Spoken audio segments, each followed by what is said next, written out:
This is a video showing how to pair the 550 interface with a telephone. So I've opened up my Bluetooth settings on my phone, and I can then track down the 550 interface. I will click on that entry and wait for it to pair with the phone. It may ask you to pair it with contacts, but you can go ahead and deny that if you wish. Once this item is paired to your Bluetooth, then you will go ahead and look for your SPARKvue app that you've installed on your phone. So you'll do that by going back to the home screen.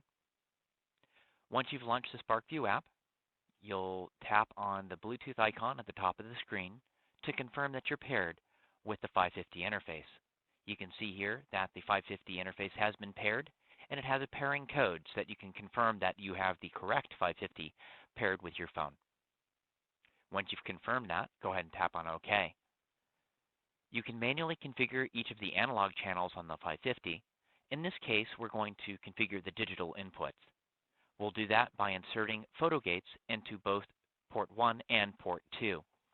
Once I insert the first digital plug in, you'll see the screen change to have it confirm what I want to do with those digital inputs. Once I've placed the second photo gate into port 2, I can then tap on the arrow next to two photo gates and I can select collision timer. Once I've done that, I'll be prompted to enter the flag length, and once I go back to the home screen, I now have the velocities for the collisions available for displays within SPARKvue.